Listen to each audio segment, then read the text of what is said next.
예, 날씨가 좋으니까 우리 인상이 더 밝은 것 같습니다. 인상이 정말 환해 보이고 또 얼굴에서 윤기가 나시는 분들이 많이 있습니다. 우리 박동호 장로님도 이렇게 제가 딱 정면에서 보니까 얼굴에서 윤기가 쫙 이렇게 나면서 아주 어, 모습이 참 보기 좋습니다. 우리 여러분들이 그런 모습들로 이렇게 있는데요. 또 우리 배 집사님도 옆에 이렇게 앉아 있는데 광채가 나는 것 같습니다. 우리 모든 성도님들의 삶 가운데 하늘의 영광의 빛이 가득하여서 우리가 더 건강적으로도 또 강건하고 또 우리의 믿음에 또 이렇게 전진에 있어서도 또 하늘로 도약하는 그러한 이 좋은 5월의 계절들이 되시기를 간절히 소망합니다. 오늘 이렇게 차를 몰고 교회로 이제 딱 이렇게 오기 위해서 이렇게 옆으로 이렇게 돌아서 이렇게 오려고 하는데 이렇게 한 집에 장미 나무가 있는데요. 그 장미인지 하여튼 무슨 나무인지 잘 모르는데 저는 장미로 봤는데 구집사님 장미 맞죠? 예, 장미가 나무인데 뭐 한 아무리 안 피어도 한 100송 이상은 피었겠죠. 예, 나무가 이렇게 쫙 해서 있는데 너무 아름답더라고요. 제가 이렇게 등굴로 되는 장면은 많이 봤는데 이렇게 나무로 이렇게 되어 있는 그런 장면은 처음 본 것 같은데요. 오늘 시간 나시면 우리 맨발 걷기 하시는 분들 교회를 이렇게 한 바퀴 도시면서 그 나무를 한번 찾아보시길 바랍니다. 너무 아름다운 그런 장미인데 우리의 삶이 그러한 삶이 되기를 간절히 소망합니다. 우리는 뭐 이렇게 장미 한 송이 주고 또 뭐 열 송이 주고 또 많이 줘야 뭐 이렇게 그렇게 주는데요. 그 나무는 하여튼 뭐 수백 송이 이상 꽃을 피워가지고 지금 완전히 만개했더라고요. 그래서 보는 사람의 마음을 즐겁게 하는 것 같습니다. 오늘 저는 예수 그리스도 안에 세운 가정이라고 하는 제목으로 말씀의 은혜를 나누고자 합니다. 우리 5월은 가정의 달이면서 이 계절의 여왕으로 불리는 그러한 달입니다. 그래서 5월 1일은 근로자의 날부터 시작하여서 5일은 어린이날, 8일은 어버이날, 또 10일은 유권자의 날, 또 11일은 입양의 날, 14일은 로즈데이, 그래서 연인들이 사랑 표현으로 장미를 주고받는 그러한 날입니다. 그리고 15일은 스승의 날, 그 다음에 성년의 날, 18일은 5.18 민주화 운동 기념일이고 20일은 세계인의 날, 그래서 세계 벌의 날도 21일입니다. 그리고 21일은 부부의 날로 이어지는 아주 뭐 황금의 계절이라고 우리가 표현할 수 있을 것 같습니다. 그래서 이 가족과 관련된 날들이 대부분 여기에 포함되어 있고 또 이렇게 부부의 날이라든지 로즈데이라든지 또 이렇게 성년의 날이라든지 이런 날들도 여기에 의도적으로 포함을 시켰습니다. 그리고 또 세계 벌, 우리가 요즘에 뭐 벌이 없어서 뭐 이렇게 다 뭐 그렇게 한때는 또 뭐 아카시아가 잘 피지 않는다 그랬는데요. 올해는 보니까 아카시아가 많고 또 벌들도 뭐 제법 또 예년 같지 않게 있는 것 같습니다. 이렇게 푸르고 아름답고 또 이 꽃향기가 그냥 집에 누워 있어도 창문만 열면 어떡해요? 예, 날아 들어오는 이 계절에 우리의 삶도 더 아름다워지고 더 풍요로워지는 그러한 삶이 되기를 간절히 소망합니다. 우리 오스나라고 하는 시인이 5월 창가라고 하는 이렇게 시를 적었는데 이렇게 적었습니다. 이 연두빛 물감을 타서 찍었더니 한들한들 숲이 춤춘다. 아침 안개 햇살 동무하고 사늘이에 내려앉으며 하는 말 5월처럼만 싱거로워라. 5월처럼만 사랑스러워라. 5월처럼만 숭고해져라. 5월 숲은 푸르른 이 벨빛 치맛 우리 벨벳 우리 옛날에 어머니들이 많이 입었는데요. 벨벳 치맛자락. 그래서 엄마 얼굴인 양 마구마구 부비고 싶다. 5월 숲은 이 움찬 몸짓으로 부르는 사랑의 찬가. 너 없으면 안 된다고, 너 아니면 살아도 사는 것이 아니라고, 내가 있어 내가 산다. 5월 숲에 이 물빛 비소가 내린다. 소곤소곤 속삭이듯 날마다 태어나는 실록에 다정한 몸짓. 살아있다는 것은 아직도 사랑할 일이 남아있다는 것. 오늘처럼만 풋풋한 사랑으로 마주하며 살고 싶다. 5월은 하나님의 사랑을 우리가 무진장 느낄 수 있는 것 같습니다. 그래서 살아있다는 것은 아직도 사랑할 일이 남아 있다. 우리가 이렇게 나이가 들면서 가장 이렇게 좀 두렵고 또 무서워지는 것은 우리가 웃음기를 자꾸 잃어간다는 것과 사랑이 식어간다는 것입니다. 그래서 옛날에는 이렇게 남편 손만 잡아도 어떻게 해요? 마음이 두근두근되고, 또 사랑하는 아내의 손만 잡아도 어떻게 해요? 온기를 느끼면서 내가 이 온기 때문에 어떻게 해요? 목숨 바쳐서 이렇게 일할 수 있겠다, 돈을 벌어올 수 있겠다, 또 뭐 우리가 이런 생각을 하는데요. 이제 나이가 이렇게 한 60 넘어가면 손을 잡아도 이제 어떻게 해요? 온기가 별로 느껴지지 않고, 예, 손도 안 잡아지죠.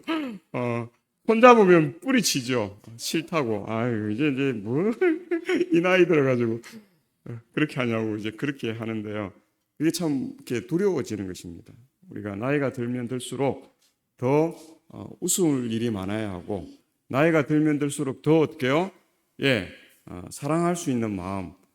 그래서 저는 우리 이 세빛교회 와서 조금 새로운 것은, 우리 박동호 장로님하고 우리 며느님은 교회 와서 항상 어떻게 해요? 아빠하고 탁 안고 그렇게 해요. 이 시아버지와 며느리가 그렇게 되기가 쉽지 않거든요.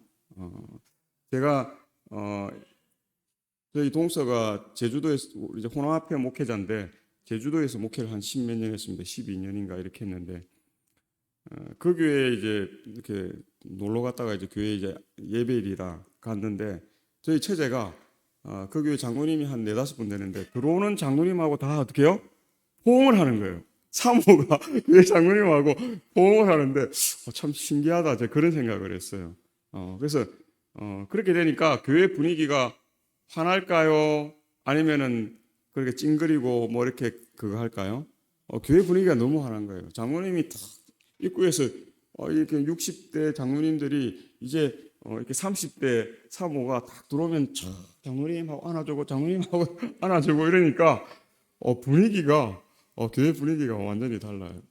그래서 저희 동서가 형님, 저는 목회를 잘 못하는데 저희 집 사람이 저렇게 하니까 그냥 교인들이 목사님 다 좋아한다는 것입니다. 저는 그걸로 목회 끝이에요.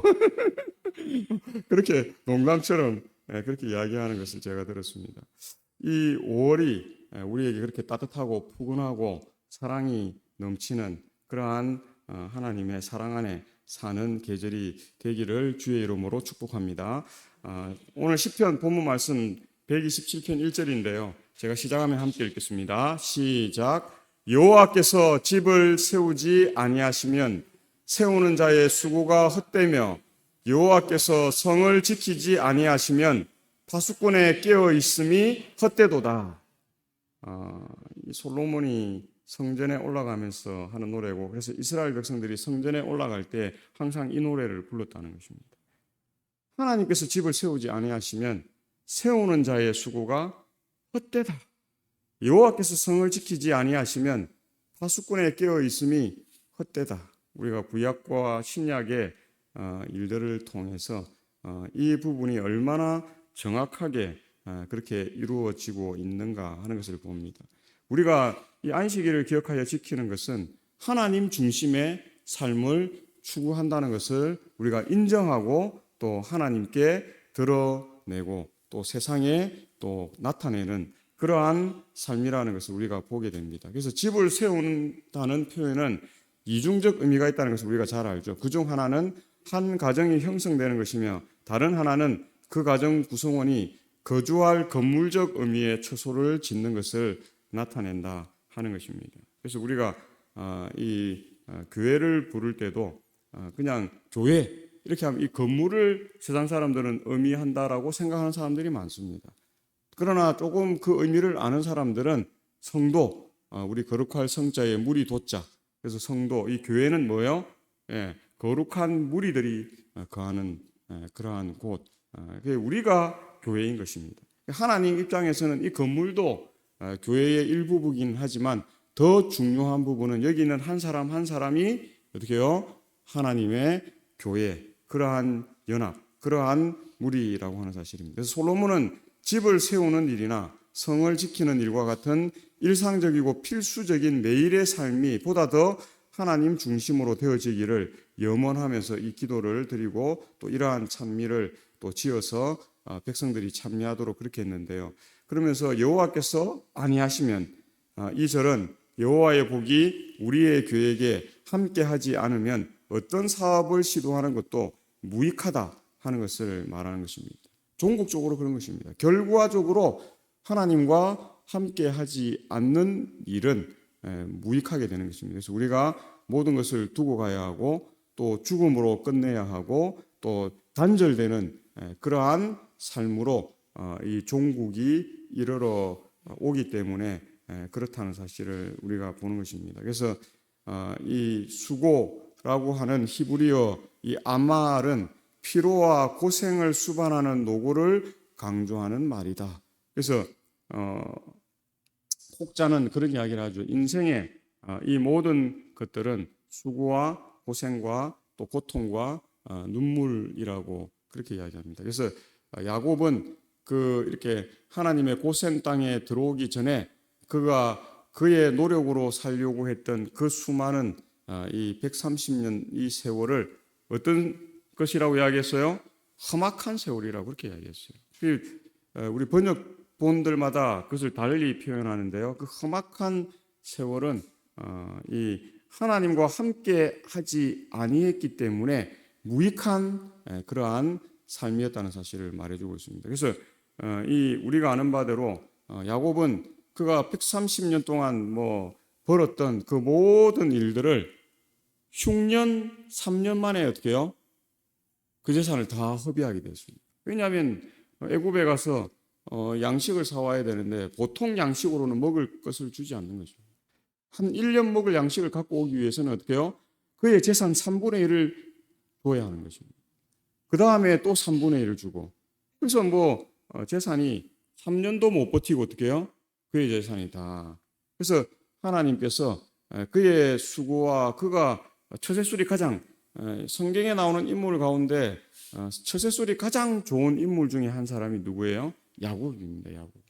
야곱은 아주 이 꾀가 뛰어난 사람이고 또 전략이 뛰어난 아마 이렇게 세상 사람들은 제갈공명이 장량이 이렇게 전략가로서 이렇게 아주 참모로서는 가장 뛰어나다 그렇게 이야기하지만 그것들보다 더 뛰어난 인물을 찾으라면 아마 야곱이 아닐까 그렇게 생각됩니다. 야곱은 정말 이 세상 그러한 처세술에 있어서는 그 누구에게도 뒤지지 않는 그 삼촌 라반이 보통 사람이 아니거든요. 그런데 그 삼촌과 그의 사촌들을 그냥 떡 주무르듯이 주무르는 인물이 이 야곱이라는 인물입니다. 그리고 그 야곱이 사랑했던 두 딸을 또 어떻게 해요? 그 외삼촌에게서부터 아내로 또 취하고 그 여종들까지도 또 첩으로 취하고 또 그 어마어마한 재산을 가지고 어떻게 해요? 당당히 그의 길을 나올 수 있었던 인물이 야곱이라고 하는 인물입니다. 그러나 그가 그렇게 벌었던 130년 세월에 그것이 그에게는 아무런 유익이 되지 않았습니다. 그것을 다 애굽에 갖다 바쳤고 애굽의 고센 땅 하나님께서 준비하신 그 땅에서 그가 가장 행복한 여생을 살 수 있었다는 것을 봅니다. 그래서 야곱이 그가 죽을 때에 자손들을 다 불러서 어떻게 해요? 그들의 손을 꼭 붙잡고 유언을 했죠. 내가 죽어서 이 땅에 장사되더라도 너희들이 반드시 하나님의 말씀에 따라서 이곳에서 뭐 할 건데요? 출애굽 나갈 것인데 그때에 나의 유고를 가지고 가라고 그렇게 말하는 것이죠. 그의 믿음이 확정되고 확정되었다는 사실을 우리가 보는데요. 그가 세상에서 성공하고 돈을 많이 벌 때 한 것이 아니라는 사실을 우리가 보는 것입니다. 세상에서 본 모든 것을 잃어버리고 야복 강가에서 예수 그리스도를 다시 영접한 후에 그가 고센 땅에서 그의 믿음이 확정된 후에 그는 마지막 유언으로 복음의 기별을 증거하는 삶이었다는 사실을 봅니다. 그래서 이 가정제도는 하나님께서 세우신 것입니다. 그래서 가정을 돌보고 또 가정이 올바른 방향으로 갈 수 있도록 인도하시는 분은 하나님이시라는 사실을 우리가 보는 것입니다. 그래서 일은 사람이 꾸미지만 성패는 하나님께 달렸다 하는 이 서양 격언이 있습니다. 그래서 Man propose but God dispose라고 하는 이 말이 있는 것을 우리가 봅니다. 그래서 시편 127편의 첫째 연의 주제라고 생각할 수 있는데요. 집을 세우는 사람의 일은 하나님이 복 주시지 않으면 허사라고 하는 사실을 우리에게 말해주고 있다는 것입니다. 그래서 하나님이 주시는 복을 구하는 자가 가장 복된 삶이에요. 가장 은총받는 삶이라고 하는 것을 우리가 볼 수 있다는 것입니다. 우리가 많은 일을 우리가 계획하고 또 그 일들을 또 추진할 수 있습니다. 그러나 성패는 하나님께 달렸다는 생각을 우리가 한시도 놓지 않게 되시길 바랍니다. 그렇게 되면 이 야곱처럼 하나님께서 그가 아무리 곁길로 빠지고 해도 결국 하나님과 동행하는 삶이 되도록 하나님께서 역사하신다는 것을 보게 됩니다. 그래서 시편 127편 2절에는 너희가 일찍이 일어나고 늦게 누우며 수고의 떡을 먹음이 헛되도다. 그러므로 여호와께서 그분의 사랑하시는 자에게는 잠을 주시는도다. 어젯밤에 이렇게 잠자리에 드셨을 텐데 아침에 일어날 때 편히 주무신 분 한번 손 들어보십시오. 나는 만족스럽게 잠을 잤다. 피로가 그냥 싹 풀렸다. 예, 한 반 정도 되네요. 나머지 반은 뭐예요? 나머지 반은 잠이 그렇게 편치 않았다는 것입니다. 자고 일어났는데 피로가 다 풀리지 않았다는 것입니다. 우리가 이런 삶이 되면은, 이런 삶의 연속이 되면은 사람이 어떻게 해요?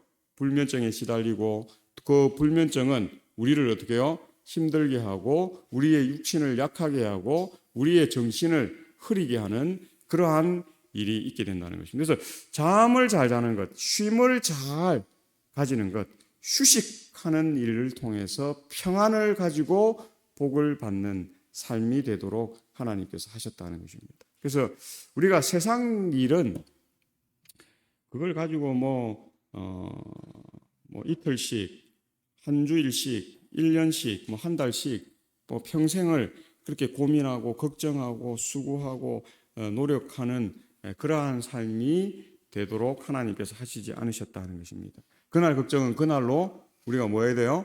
접고 또 내일의 일은 누구에게 맡겨야 해요?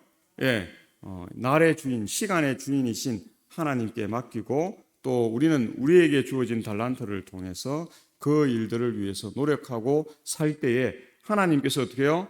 그 길에 그것을 곱게 해주신다는 것입니다. 근데 우리는 자꾸 굽이 제가 이 중학교 때입니까? 고등학교 때 제 설악산에 수학여행을 갔는데 그때는 지금은 이제 뭐 날이 좀 케이블카도 만든다고 뭐 이렇게 하는데 그때는 그 99 그 구비를 가는데요. 멀미가 날라오고 머리가 아파요. 우리가 인생을 그렇게 가면 우리 스스로 우리를 힘들게 하는 것입니다. 곧게 우리가 갈 수 있는 길이 있는데 자꾸 우리는 그 길을 어떻게 해요? 꼬아서 굽이 그렇게 가니까 멀미도 나고 피곤하고 또 토하고 나면 또 어떻게 해요? 편치가 않은 것입니다.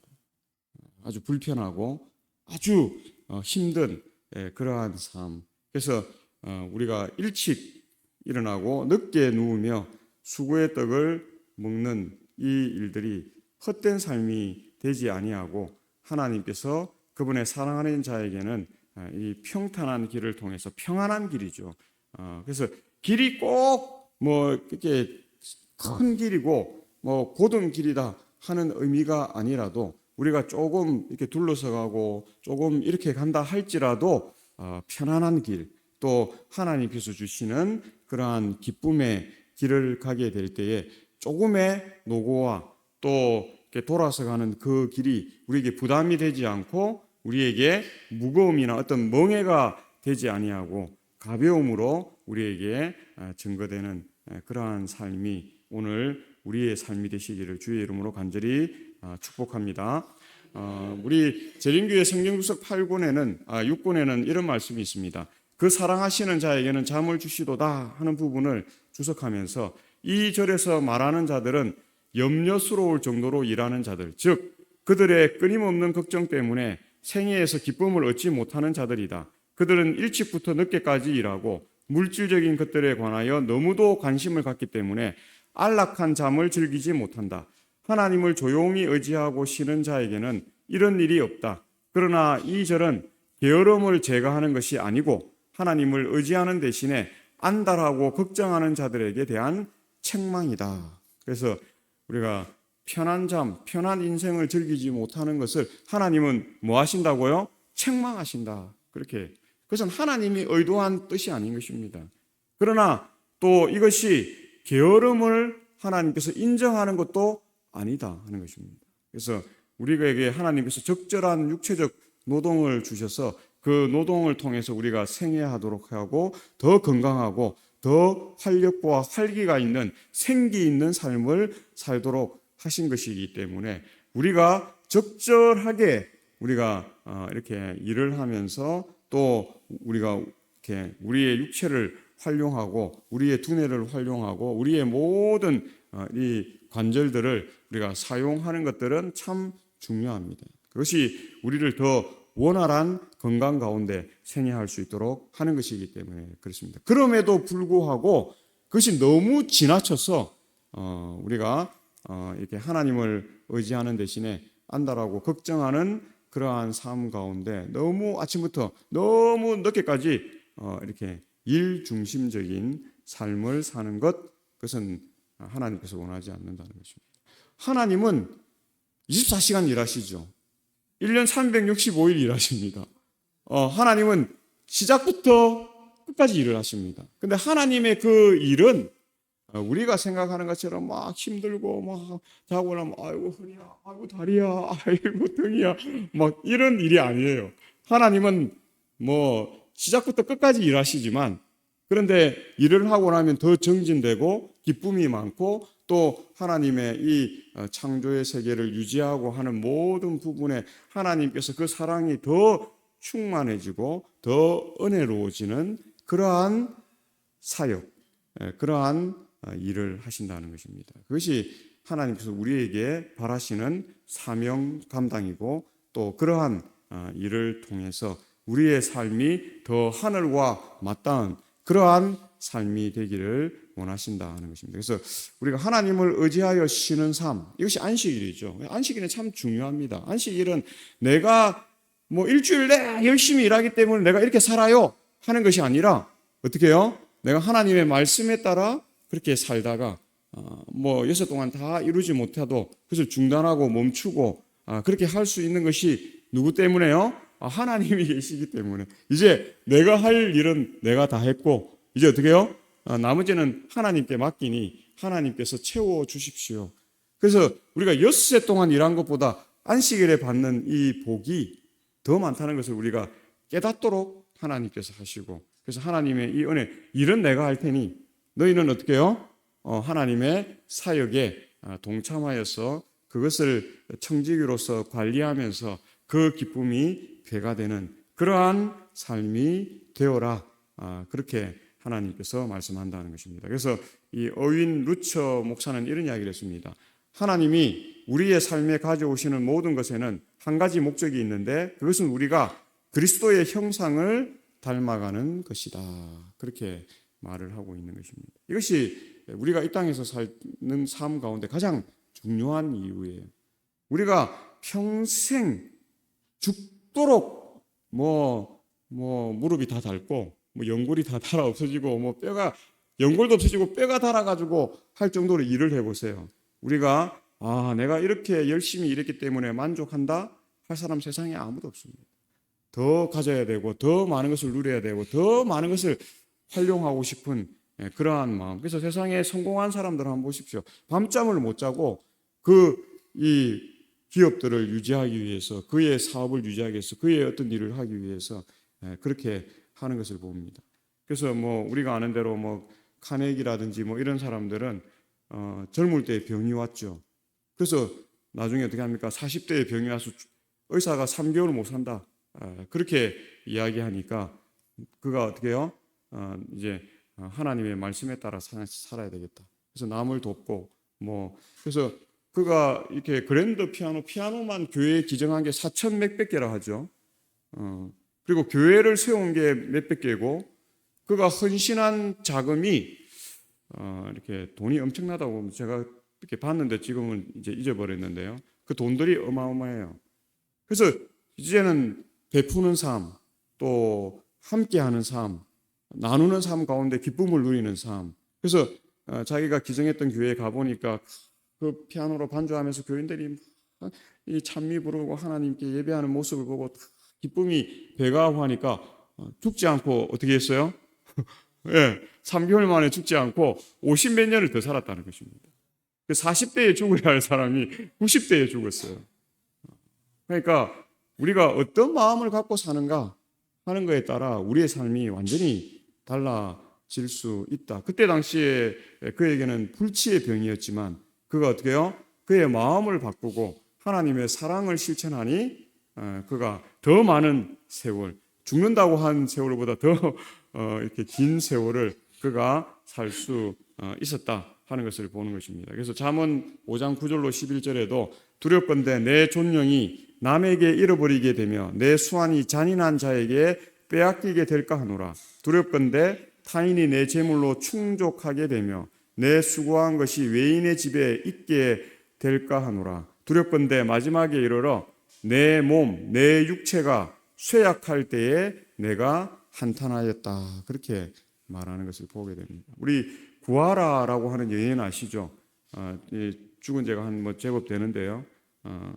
그가 유명한 걸그룹의 여자로서 돈을 많이 벌었어요. 근데 그는 어릴 때에 엄마가 자기를 버리고 갔어요. 그 형제를 버리고 갔어요. 그래서 엄마랑은 여러 번 만나려고 시도해봤는데 시도해보니까 엄마가 이 자기들을 이렇게 품에 안을 마음이 전혀 없고 또 자기들과 가까이 할 마음. 그래서 어느 순간 단절되고 그 이후부터는 만나지 않았어요. 그래서 엄마가 이 자녀들에게 자기를 엄마라고 생각하지 말라 했고 또 자녀들도 그 엄마를 그래도 받아들이려고 노력을 했지만 그렇게 되지 않는 것을 보고 만나지 않은 것입니다. 근데 이제 어떤 이렇게 연애하는 연예인으로 활동하는데 힘들고 이런 일이 있어서 자살을 했죠, 구하라가.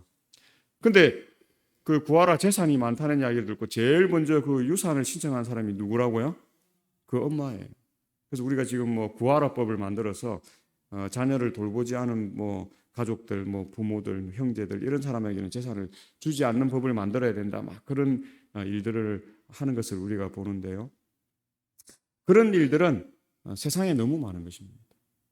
세상에 내가 열심히 벌었는데 남에게 잃어버린 바 되고 잔인한 자에게 빼앗기게 되는 이런 삶들이 너무 많은 것입니다. 이번에 이렇게 드라마도 보니까 눈물의 여왕 이렇게 해서 막 그런 부분들이 있더라고요. 그를 이렇게 고아원을 만들어 가지고 이제 사업가가 돈을 많이 버니까 좀 사회에 좀 인정받는 일을 하기 위해서 고아원 학교도 만들고 막 이렇게 해서 그 사람들을 이렇게 키웠는데 그 돈 많은 그것을 이제 알고 한 아이 엄마가 그 집에 이렇게 식모로 들어와서부터 쫙 해서 그 재산을 모두 뺏어가는 것입니다. 그 아들은 또 성장하면서 그 집 딸을 손녀를 좋아하게 돼가지고 우리 보신 분들은 아마 아실 텐데요. 그것을 빼앗으려고 하는데 자기는 그것을 사랑으로 그렇게 한다는 것입니다. 그런데 상대의 이 손녀는 그것이 결코 사랑이 아니라 이 편집적인 것이고 자기를 위한 것이고 상대를 배려하는 그러한 일이 아니다 하는 것을 봅니다. 그런데 포장은 어떻게 해요? 상대를 사랑하는 것으로 상대를 배려하는 것으로 그렇게 포장을 해서 하는 것입니다. 꼭 이 말씀과 같은 것입니다. 두렵건대 타인이 내 재물로 충족하게 되며 내 수고한 것이 외인의 집에 있게 될까 하노라. 두렵건대 마지막에 이르러 내 몸, 내 육체가 쇠약할 때에 우리가 한탄하는 그러한 일이 없게 되어야 한다. 우리 결혼 1년 차에는 이렇게 한답니다. 얼마나 달달합니까? 정말 달달해요. 떨어지지 잘 않는다는 거죠. 그리고 또 이렇게 밀쳐내지도 않는다는 것입니다. 서로 어떻게 해요? 좀 귀찮아도 그냥 서로 이렇게 같이 있는 거를 좋아한다. 결혼 1년 차는 이렇대요. 근데 조금 세월이 지나면 어떨까요? 결혼 3년 차입니다. 관심을 가지는데 한쪽 파트에서는 뭐가 없어요? 네, 반응이 없습니다. 별로 뭐 이렇게 공감하는 그런 게 없어요. 그러니까 이렇게 뭐 외사랑처럼 한쪽만 계속 관심을 갖는 아주 무덤덤한 그러한 모습입니다. 세월이 조금 더 지나면 어떻게 될까요? 결혼 10년 차입니다. 이제 가까이 오면 그냥 뒷발질로 차버립니다. 참 언제 이런 세월이 올까 싶은데요. 이런 세월이 옵니다. 좀 더 지나면 어떻게 될까요? 결혼 20년 차. 대치가 심각하죠. 피 터지게 싸웁니다. 참 무서울 정도로 그렇게 싸웁니다. 참 인생이 안 그럴 것 같은데요. 아마 결혼 생활 한 20년 이상 하신 분들은 제가 이제 결혼 생활 20한 몇 년 되기 때문에 한 5년 이렇게 되기 때문에요. 더 이상한 것은 안 보여드리겠습니다. 저도 경험을 안 한 것이기 때문에 두렵습니다. 더 이상 이제 어떻게 될지 뭐 요 정도까지는 왔는데요.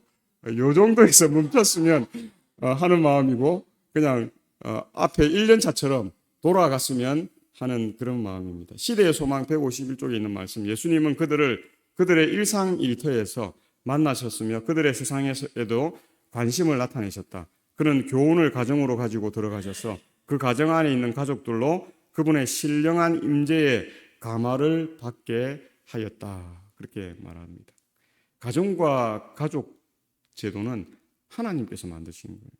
하나님께서는 그 가정과 가족이 정말 사랑으로 꼴지어지고 서로가 서로에게 깊은 관심을 가지고 그렇게 살아가도록 그렇게 하셨어요. 근데 우리들은 세상사에 관심이 더 많아서 그냥 세상적인 일에 우리가 몰두하다 보니까 이 남편에 관한 사랑, 아내에 관한 사랑, 또 자녀들에 관한 사랑, 또 부모에 관한 사랑, 형제에 관한 사랑을 뭐 할 때가 많아요? 그냥 무덤덤하게 지나갈 때가 많다는 것입니다. 그것 때문에 상처를 받는 것이죠.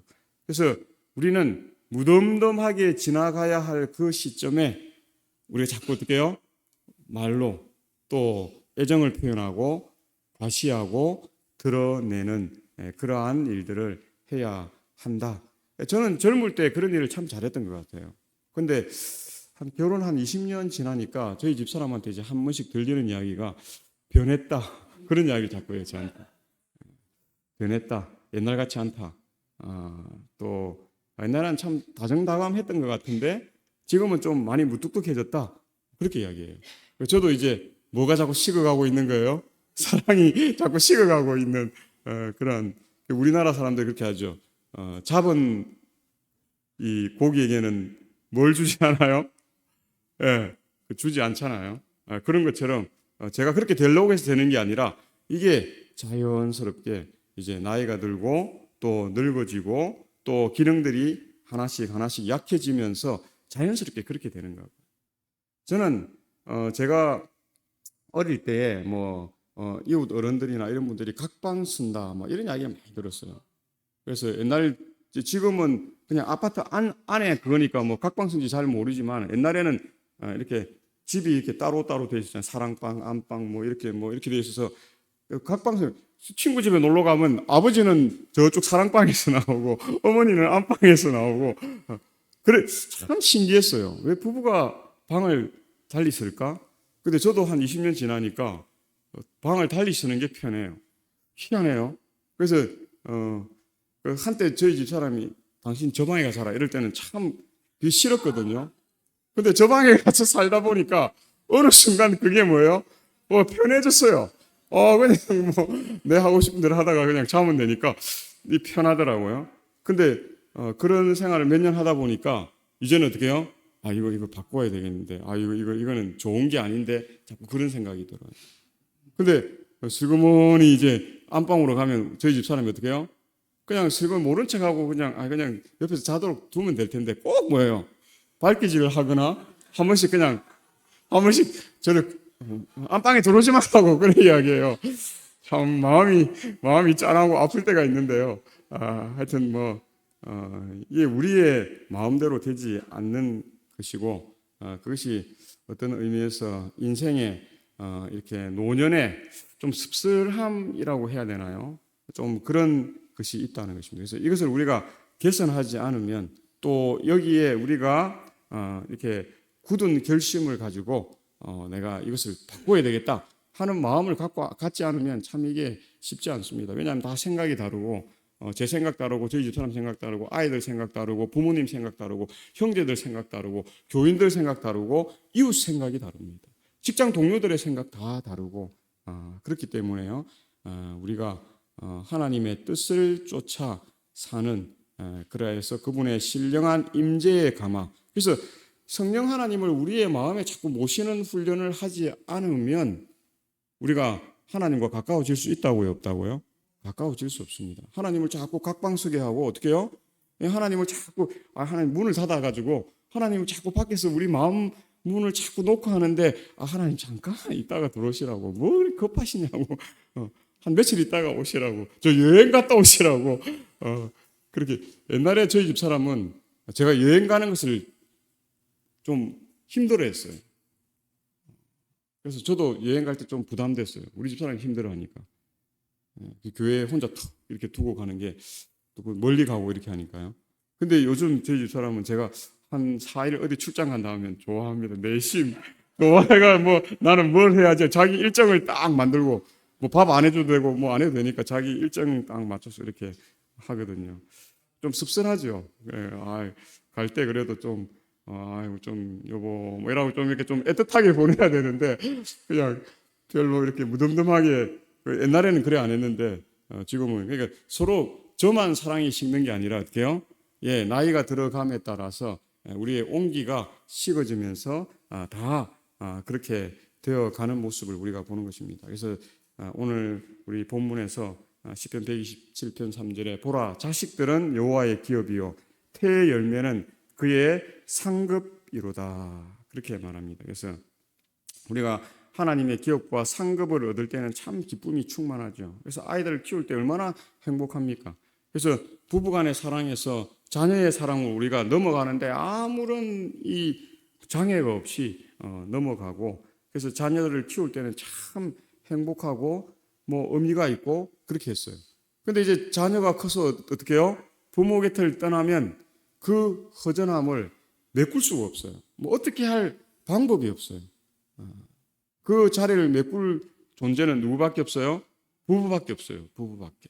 왜냐하면 이제 부모 곁을 떠나는 순간 이제 자녀를 우리가 키울 때처럼 그렇게 우리가 그 큰 사랑으로 우리가 생애할 수 없는데 우리 부모가 그렇게 베풀려고 해도 자녀에게는 또 다른 사랑이 이제 삭터 오기 때문에 부모의 사랑을 전적으로 다 수용할 수 있는 그러한 마음이 되지 못한다는 것입니다. 부모가 그걸 인정해야 돼요, 안 해야 돼요?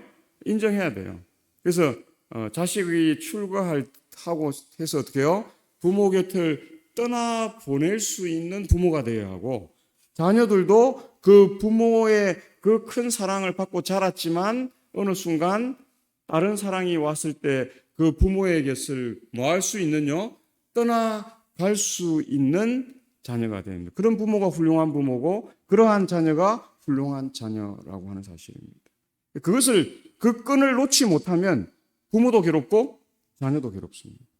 마찬가지로 자녀가 독립해서 나갔는데 그 부모의 그 끈을 놓지 못하면 자녀도 괴롭고 부모도 괴롭고 그 가정도 이렇게 온전한 가정으로 서기가 어렵다 하는 것입니다. 정말 소중한 자녀, 하나님이 주신 기업과 상급이지만 우리 이 가정의 달에 우리가 우리의 자녀를 대하는 우리의 부모의 그리스도인으로서의 모습, 또 우리의 부모를 대하는 우리의 자녀의 그리스도인으로서의 모습이 우리가 완전해지고 온전해지는 그러한 삶이 되시기를 간절히 소망합니다.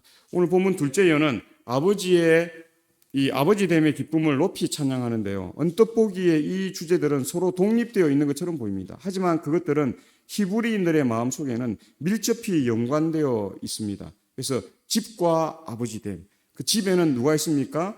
그 든든한 이 지주가 있는 것을 봅니다. 그래서 클리프 리처드는 다른 사람들이 나를 어떻게 생각하는지는 점점 덜 중요하게 여겨진다. 그들이 나로 인해 예수님을 어떻게 생각하는가가 더 중요하다. 그래서 우리가 하나님을 생각하듯 우리의 부모를 생각하고, 우리가 하나님이 우리를 생각하듯 우리 부모가 우리 자녀들을 생각하는 그 삶 가운데는 내가 중심이 되어서는 되지 않는다는 것입니다. 상대가 중심이 되고 상대가 우선시되는 삶. 그래서 빌립보서 2장 1절로 4절에 유명한 말씀이 있죠. 그러므로 그리스도 안에 무슨 권면이나 사랑의 무슨 위로나 성령의 무슨 교제나 긍휼이나 자비가 있거든 마음을 같이하여 같은 사랑을 가지고 뜻을 합하며 한 마음을 품어 아무 일이든지 다툼이나 허용으로 하지 말고 오직 겸손한 마음으로 각각 자기보다 남을 낮게 여기고 각각 자기 일을 돌볼 뿐더러 또한 각각 다른 사람의 일을 돌보아 나의 기쁨을 충만하게 하라. 우리가 하나님의 일을 어떻게 해요? 그 기쁨을 충만하게 하는 그러한 그리스도인 되시기를 간절히 소망합니다. 나를 위하는 것은 상대를 위하고 높이고 그를 받들고 그를 세워주고 그를 인정하는 그러한 삶이라는 것입니다. 그래서 우리가 계속 나의 말만 하고 나의 주장만 하고 또 내 생각만 중요하다고 이야기하는 그러한 삶이 그리스도인의 삶이 아니다 하는 것들을 우리가 생각하고, 오늘 그리스도께서 우리 안에서 우리를 위하는 삶처럼 우리도 그리스도 안에서 하나님을 위하는 삶, 동료 또 인간들을 위하는 삶, 우리의 가족을 위하는 그러한 이 아름다운 가정의 달이 되시기를 바라면서 말씀을 줄이겠습니다.